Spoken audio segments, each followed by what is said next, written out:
Today on the show, strategy plus action equals using project management for personal growth. Great coaches and consultants like you have the ability to change people's lives and transform entire organizations. And your impact can often go far beyond the clients you work with. One of the reasons I love working with coaches and consultants is because of that ripple effect. This show is here to highlight your expertise and empower you with resources and new ideas to grow your business. Welcome to Strategy in Action. Deborah Southgate is on the show today, and I am so excited to bring this interview to you because I'm just really impressed with this methodology that she's using to help her clients in their personal lives across, so many areas of change that they want to make, but these areas that, typically we think of in terms of very, personal, right? Like I want to achieve this in a relationship. I want to improve this area of my business, or I want to get better at this. I want to reduce anxiety. And her approach, she's really brought over from her experience in the corporate world around project management. That was her specialty in the corporate sector. And she's brought that in and has developed this perfect blend of still very human, very, personal approach. And yet combining that with this idea of anything you're wanting to change, improve on in your life, treating that as this project like you would in your business, and certainly in corporate, this project, a very defined outcome, all these elements that need to be in place, and then a system to go about achieving that outcome.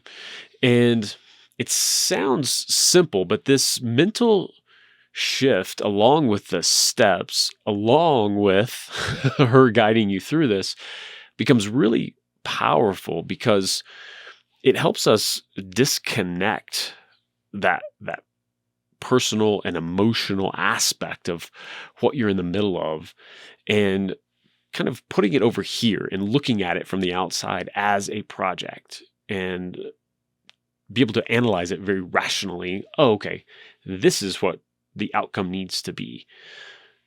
And then taking those steps, going through it. And then all along the way, things are going to come up. Things are going to happen.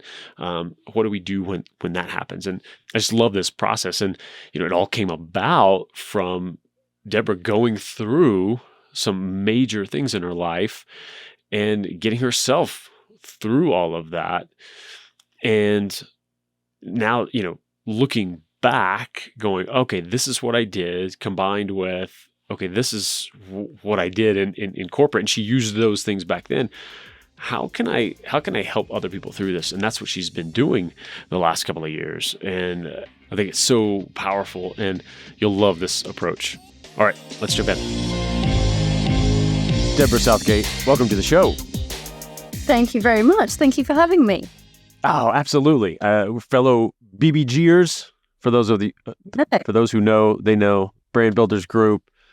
So great to connect in there and through there and jumping in. And I've just met some of the most amazing people, including yourself, in that group. So I'm ecstatic to be there. Likewise, it's a great group of people. And so it's really great to have this opportunity to come and talk with you. Yes, indeed. And, I'm excited because, when we had our first call, understanding what you're doing and how you're helping folks with this idea that what I really want to jump in and talk about today is this idea of how you're applying this project management approach to help people in their personal lives through, to change, to grow. And it's just such a great approach to it that I honestly don't hear people talking about. And it makes so much sense, certainly for me. So I'm really excited to dig into that topic for the audience here. But I also want to give folks some background on you as we lead into that, so they understand where you're coming from, certainly on the corporate side of things, and what's brought you here to coaching people now and helping them on their journeys in this capacity. So where did this, what was your background before kind of jumping into helping people one-on-one and groups and all of that? So, if I go back to the probably the start of my story, started on my 29th birthday. So on my 29th birthday, I had more than a bit of a panic. I had this real crisis that I was suddenly only 1 year off from 30, and I had all of these things on my list that I thought that I should be achieving by the time that I'm 30. So these were things like I wanted to find the right partner, get married, maybe start a family, move to the right place in my career, get the salary I thought I should be on, maybe buy a house. So all of those kind of big life milestones, I think I'd spent a lot of my 20s thinking I was going to get to by 30. And I realized at 29, all of a sudden, I was nowhere near achieving any of those things. I was a long way off, and I really didn't know how I was going to get to them, much less achieve them by the time I turned 30. And so what happened after that was this combination of a few things that fate kind of threw at me that got in my way, and also me making some really panicked decisions about how I was going to get to the right place. So the big thing that fate threw at me was actually a car crash that I was involved in, which left me in a lot of pain. And whilst I could still walk, I couldn't walk very far. I couldn't stand up for very long. I couldn't sleep very well, just chronic pain for a long time, and no real pathway out, no way out of it. And in the context of me then having this panic about where I was in life at the time and what I was or wasn't achieving, I then started to make some really bad decisions for myself. So I started to, instead of thinking about what was the right thing for me and what was the best way of going about achieving these things, I was more kind of like, what's the quickest route to get to ticking these things off my list? And so for me, that involved things like staying in the relationship that I was in that was the wrong relationship for me, because that was the quickest route to apparently ticking that box of getting married. I also made a really bad decision about work. So I received this job offer to get the step up, to get the salary package. And I thought, yeah, this is it. This is going to tick that box. And it was a bad move for me. It was a bit of a toxic workplace for me personally. It was just a bad decision. And so everything started to unravel a bit for me. So my physical health had gone really downhill. I wasn't able to exercise. I didn't know how to get out of this chronic pain. It was lots of appointments with physios and chiropractors and eventually a surgeon and some keyhole surgery. And that got to a place where they said, look, we can't do anything for you. You have this for life now. So that was the sort of the physical pain route. And then with work, my stress was building and building. My marriage that I got into, the wrong marriage, then broke down. I ended up separating.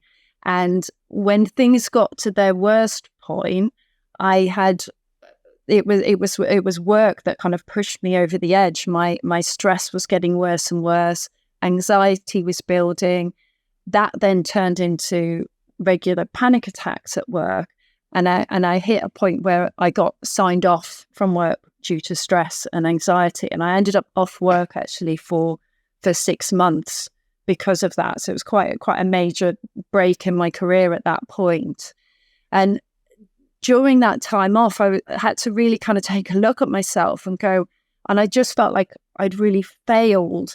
I'd failed at marriage. I'd failed at my job, which probably meant I was failing at my career, or did it mean that? I wasn't sure.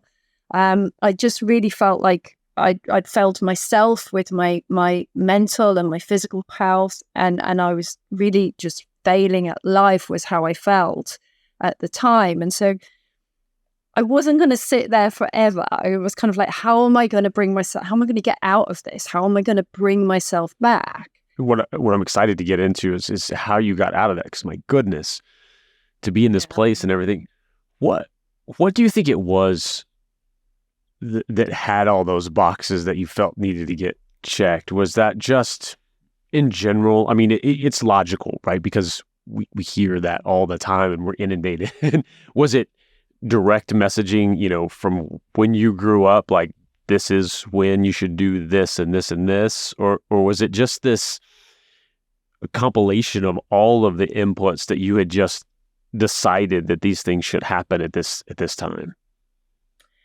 I think it was a combination. So I think that there's a little bit of the fact that we get, so when we're really young children, we get indoctrinated into this philosophy that when we do certain things, we will live. And the phrase that we always hear is, when then they lived happily ever after. And so we believe that when we find the man and we get married, for example, then we'll all live happily ever after. So I think there's a bit of an indoctrination when we're very impressionable, that if we can just hit the goal, then the rest of life will be good. And then you come through a school system that is driven by, achieve the grade, yep, good, tick in the box, achieve the qualification, good, tick in the box.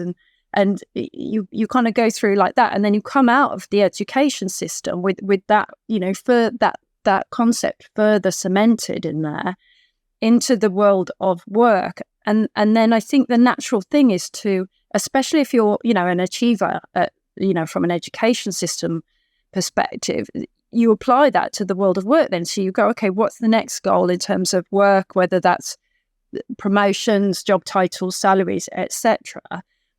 And then you apply the societal expectations of the fact that we expect to, certainly when I was that age, I felt there was a real expectation to find a man, get married and start a family.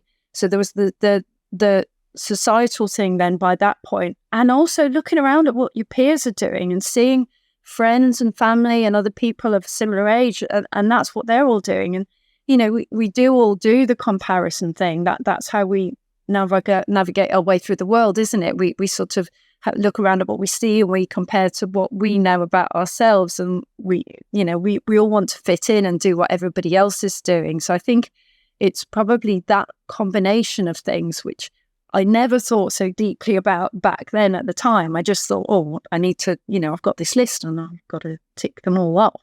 Yeah, and there's a certain degree on shoulds that are there that we put in place for ourselves, but also like I'm sure there's a good amount of just like, oh, I want that. Again, especially seeing your peers around you and do it. It's not that just like, oh, I don't really want that at all, and I don't have it, and I should be there. It's just like, well, no, like I want that, I want that. And then having that's so amazing to have the discussion around all of this so much now, is because just to let everyone know at all ages to throw the shoulds away, and that it's okay. There's not this set timeline here.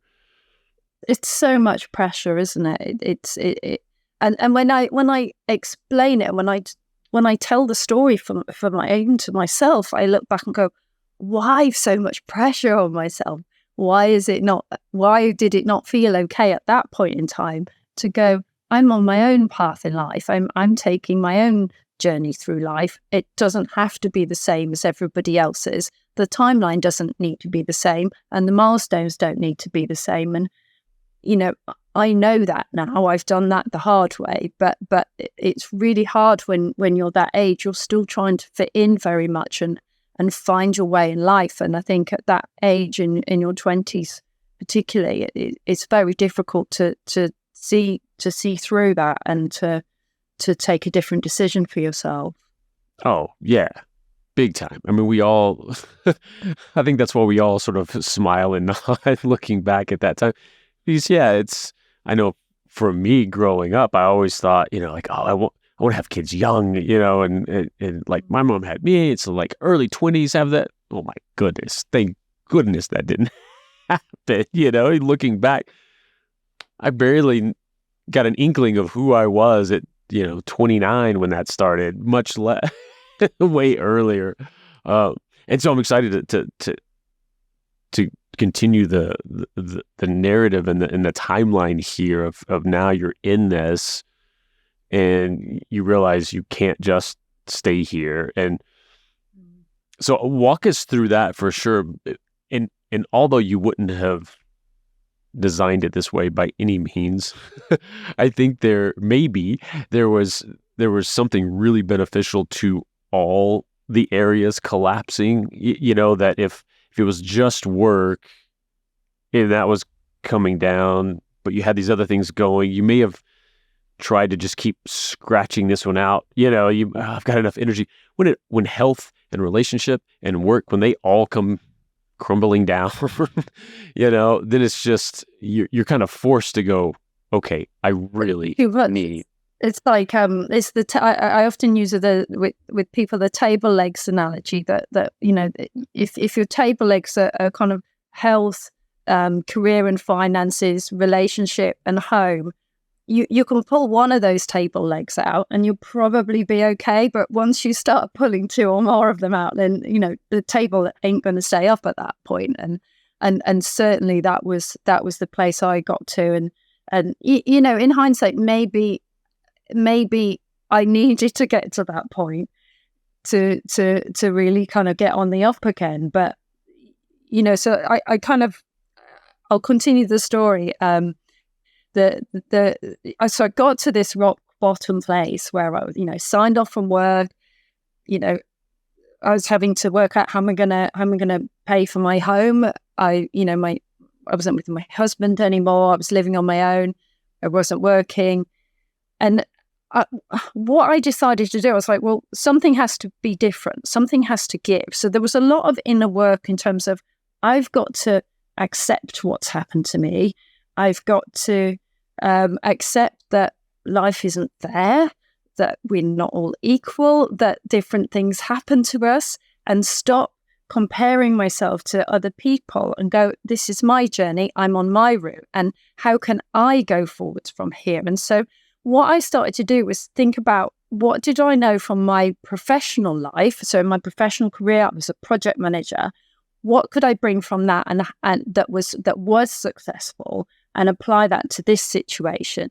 And what I realized, there was kind of two key things that I brought from the professional world. I looked at what I was doing in terms of project management, and one is that with project management, it doesn't matter the type of company, whether and what industry you're in, whether it's telecoms or manufacturing or retail, or whether I was working in the charity sector or the government or the private sector. There's about 3 methodologies that are generally used across all of these different types of companies, and they are common across them. The processes and the structure that you use to work in across those all sorts of different industries, all sorts of different types of projects, the processes are the same. And I thought, well, what if I could bring these processes to my personal life? Because the second factor about the project management methodologies was that projects always deliver.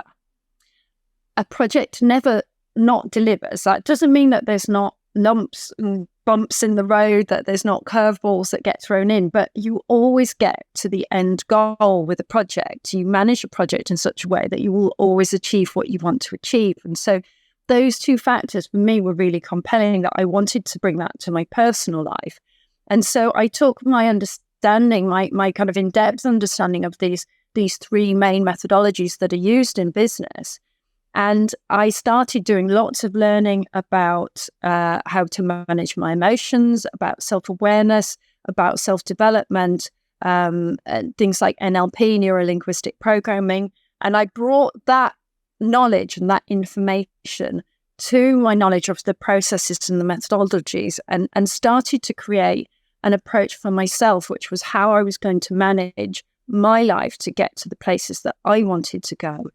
And so what happened then as a result was that everything started to go on the up. It all started, instead of going downwards and spiraling downwards in the wrong direction as it had done, everything started to go in the right way. So I got on top of my physical health issues. I found a way forward with that. I learned how to manage my anxiety and my stress and really take charge of my emotional regulation. I set up a business at that time. So I was starting to do the project management work that I was so passionate about for corporate clients. So I set up a project management business. My career then that went well. The business took off. So career was going well. I met a really great man that we stepped slowly through the steps of our relationship, but we ended up getting married. So I'm now married second time around, and happy to say it's a very happy marriage. So everything kind of came good then, I'm pleased to say, by using these processes and consistently applying them for myself. And so what then happened was I had a few years where everything was just going really well, to be honest. And, business was good, relationship was good, and physical health was really good. I'm exercising, all the rest of it. And then, of course, we got to the pandemic. So the pandemic hit in 2020, and,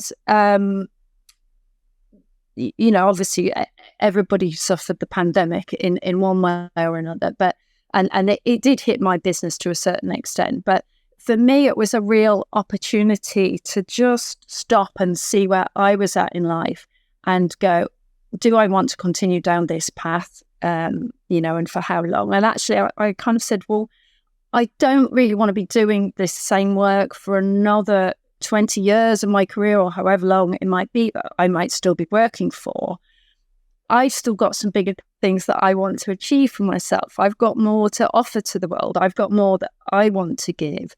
And when I sat down and had a good think about that, I thought, rather than just doing this corporate work to really help these big businesses, I want to work with individuals more. I want to work with people on a one-on-one basis and help impact people's lives. And so when I sat, and it probably sounds more obvious where we're going to now, knowing what you know about me, but it took me a little bit of time to go, oh, hang on a minute. What if I took what had been Project Me for all those years and productized that in a kind of cookie cutter way that I can go, well, let's turn this into Project You so that I can help other people do that and give them the cookie cutter approach that they can then take to use in their own life. And that was really where it came from. And so I started then working with people one-on-one. So in terms of coaching them, I would take them through my process. And I also have an online training course where I just teach what the process is so that people can do it themselves. But essentially, that was kind of where I got to that place, to that step. So, yeah. Yeah, that's so great too. And I love this approach and really why I wanted to dig in and have this deeper conversation about it, because it gives you a foothold in that depth of, not to be too dramatic, but that depth of despair, right? That what feels like, the bottom, and just like, okay, everything to get out of all of these areas of your life to move forward, and all of them seems so overwhelming and so daunting. And even just one of those can be. That can feel like I don't even know where to begin. It gives you this great approach to have a little foothold, right? Like one step forward, both in what to do, but also in a mindset like you described, when you can disconnect. oh, me and I'm and all my hangups, and like. And what I loved from our first conversation, as you described it, is like, well, no, you treat this as a project, not to be cold about it, or not to acknowledge how painful it may be in the moment. But when you can take it and put it over here and go, this is a project. And now how do we organize this project? Wow, you can just mentally get the wherewithal to take that first step too. Yeah. And I think also, often when you're in that sort of position, and it doesn't need to be at that bottom place that I was, even just like you say, one of those areas, you can easily just feel stuck. You get stuck where you are.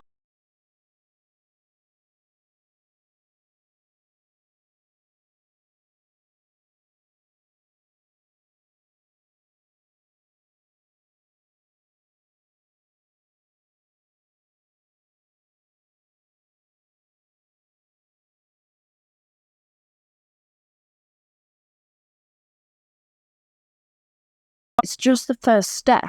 in the building, and then we'll get to the first story, and then we'll take the next step, and then we'll get up to the second story.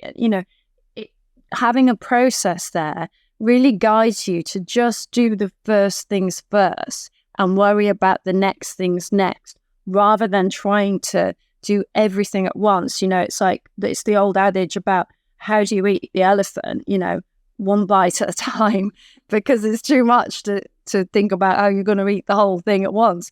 Not that I'm suggesting people should eat elephants, obviously, but you take my point. I think having a process gives you something to come back to, especially when maybe you do get those curveballs and those things that come along and things don't go quite as you expected. Step back to the process. Okay, where am I going next? It's not a case that you give up then, try a different tactic or go back to the route that you set out. You've got your plan in place. So it really just gives a lovely sort of catch-all net that sits underneath things that you want to do that you can come back to when life gets difficult. And so it really keeps you in control and guiding it, but with this supportive process behind you. It's already, especially as solopreneurs, but any kind of entrepreneur out on their own, they associate anything like getting more sales, having a better offer, putting more systems in place, all of this stuff as integrally, tied into themselves, their own self-worth. And so I think any of these areas in business that we can apply this methodology that you're talking about really helps with that emotional side of things too, to disconnect your self-worth, right, from how well your business is doing or this particular project is doing, because it's so easy to hear a no on a sales call and like, why don't they like me? Especially if it's your own, if it's you and you're selling your coaching or you're selling your consulting. And when you can take this approach and just, okay, well, no, this is data. They said no, so that's data. On that call, let me get as much data from them as I can. Like, oh, great. So what's going on? And then analyze your processing and go through it, I think is great. Another thing you said, and I want to help, I think, clarify for folks too, this, when you describe the project management inside corporate specifically, this idea that, projects don't ever not get done, right? They don't, like, it may not be the outcome that you wanted. It may not be the results you wanted, but they always are going to get done. And I think from someone not in corporate, they go, what do you mean projects never get I've started projects all the time and never finished it. You know what I mean? So like that languaging happens, but it's, again, this different approach is very corporate approach, because you think about that. You're in the middle of an organization and you're tasked with a project, and you're asked about that along the way. There's never a time you're just like, I decided not to do that one. Is there something else you want to do? like that just, and I know that's your point with this. That's that methodology. And again, it's such a great mental thing. And I'm not in the corporate world, not a fan of so many aspects of it. This mindset and taking that in, I love, because it does help. It just helps, again, separate, how I feel today, what I want to do today. Like, no, this is the project. This is the step 17 of the project, and this is what we're doing, regardless of these other things. So I love that approach. I'd love to, if you can, share, a little deeper in how this manifests, what that translation looks like. What are some of those steps that you take people through with this overall approach? Yeah, sure. So in terms of a kind of overview of the methodology, the process as it works, I call it the Project U process.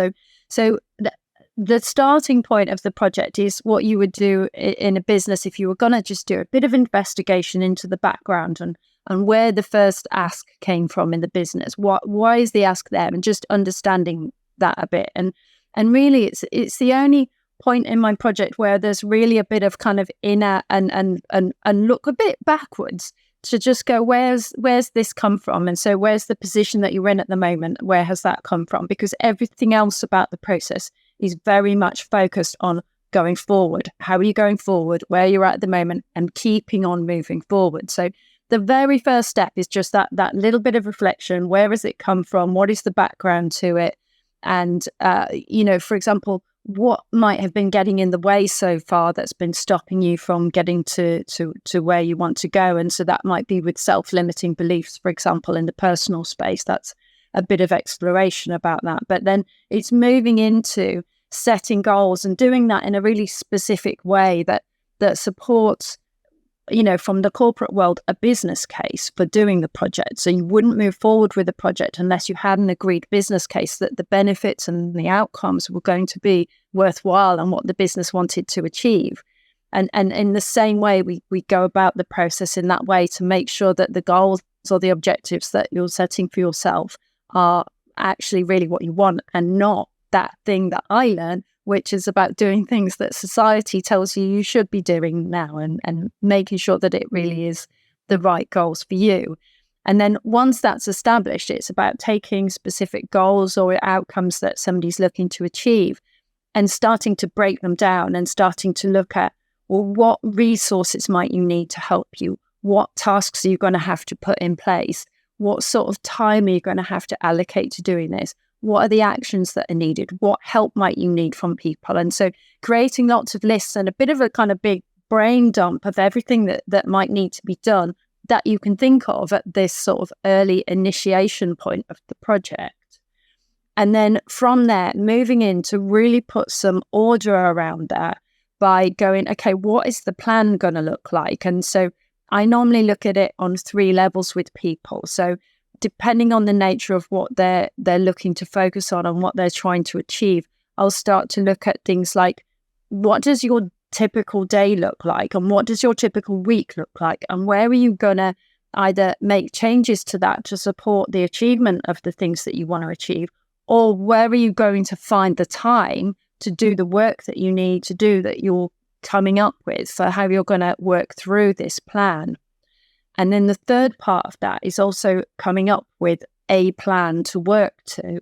Now, depending on the nature of the person's project that I'm working on with, that might be a detailed or a less detailed plan. But typically what I would do is come up with a now, next, and later plan. So what are the things that have to be done first before you can do the other things? Those are going to go onto your now list. What are the first things that you can do? And also what is probably some quick wins that you can do so that you're making headway, so that you're making some progress and you can start to gain some confidence and see some success happening in your project. And then what needs to follow that? What comes next? And then everything else goes on the later list. So kind of, we're not going to worry about that for now. We've captured it, but we'll come back to it later. And then once we've got that plan, it's about starting to work through it.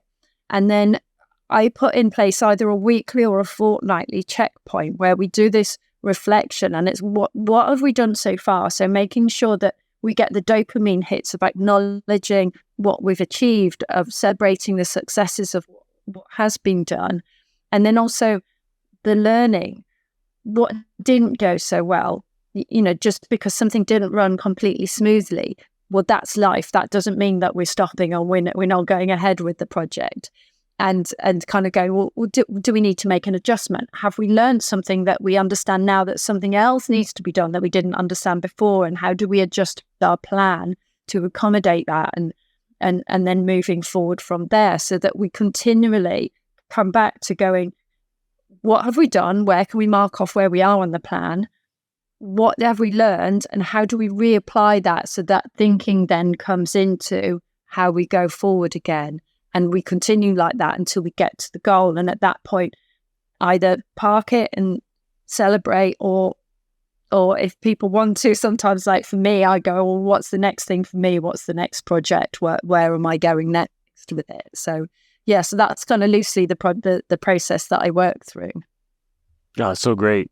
And it's this wonderful blend too of a really defined process with these customized aspects that it really depends on who's going through it, what they're trying to achieve. So it really is this blend of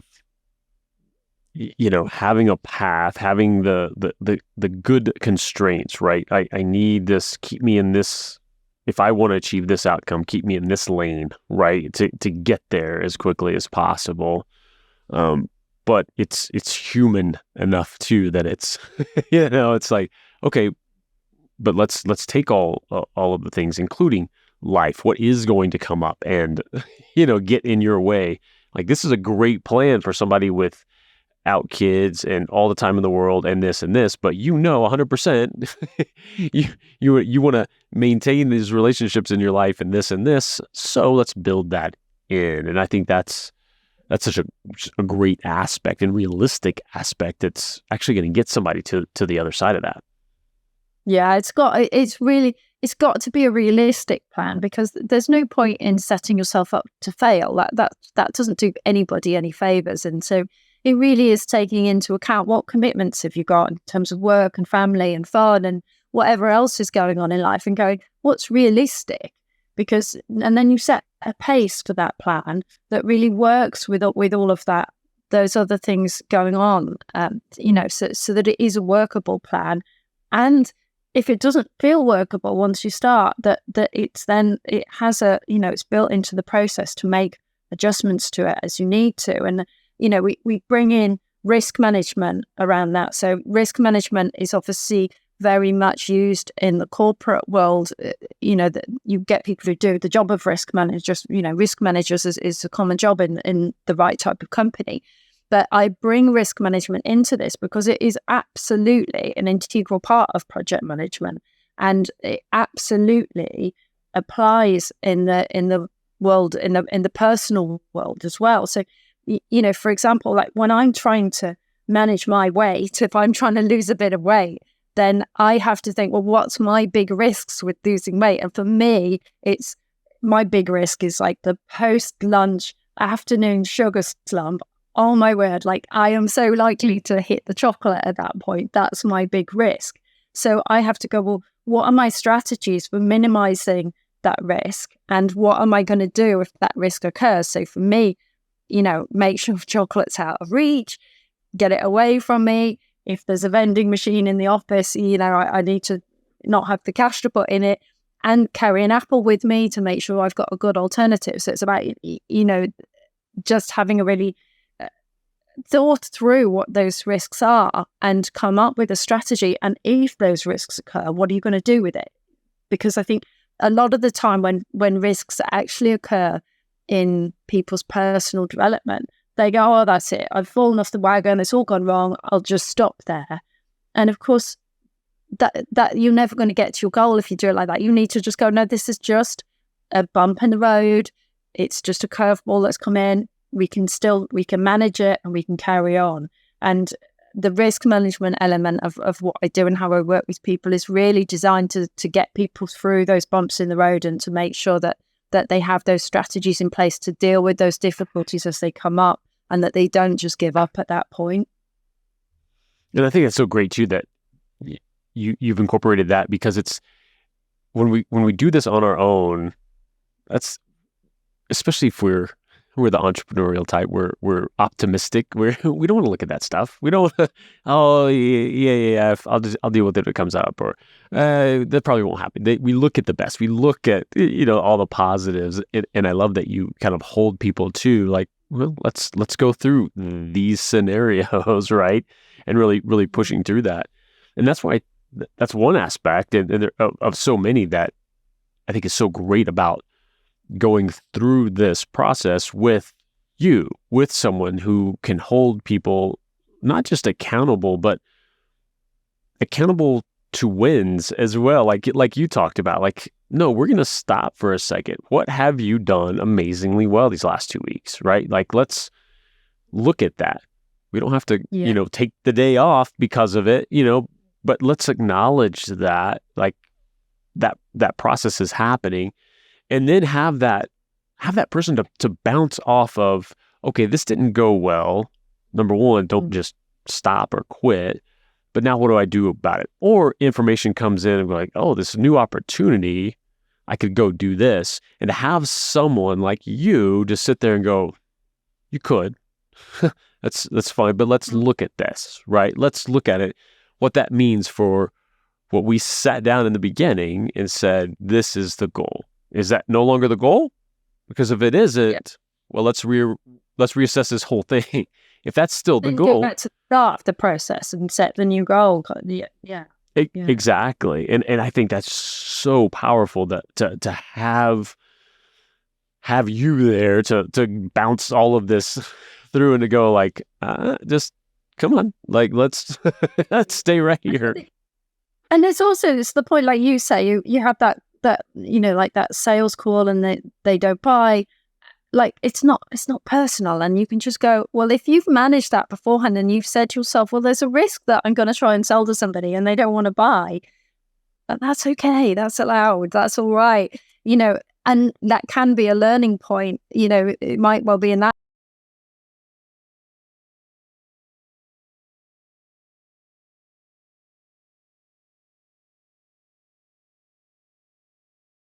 And this where I shouldn't have done, for example. They're learning points, and once you can start to position them like that, then when you add that to the kind of the pat on the back and the dopamine hit that you get from acknowledging those achievements that you're making, and then you can position the mindset around the things that don't work well to be that these are learning points, well, then you're gonna be able to keep moving forwards. And so that's why you're going to get to where you want to go, because you're going to keep learning and steering yourself. You're going to keep patting yourself on the back and keep your motivation there to keep going. And so that's how you get forward and how you get to where you need to go. Yeah, that's so great.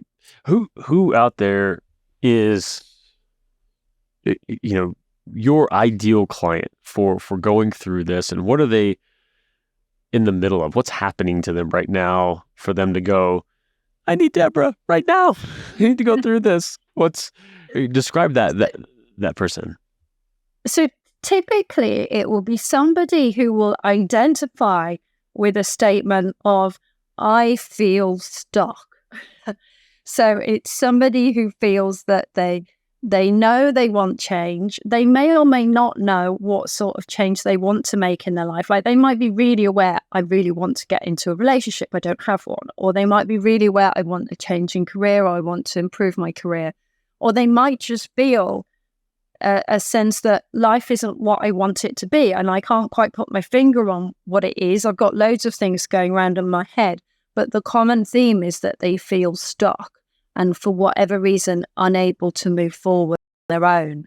Obviously, if people are able to move forward on their own, then great, fantastic, and they will be moving forward themselves. But for people who identify with feeling stuck but wanting something more, then that's where I can help.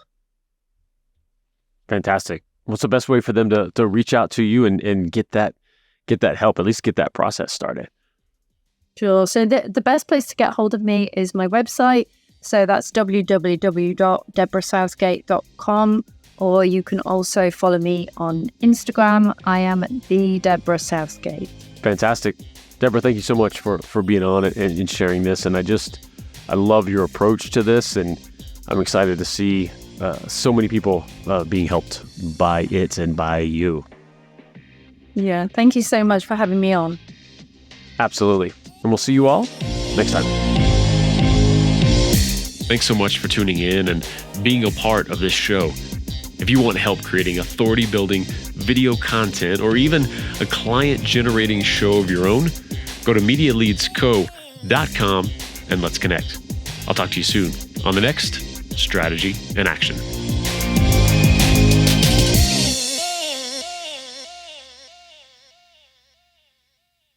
This show is powered by Media Leads. To get your next great podcast produced, go to MediaLeadsCo.com.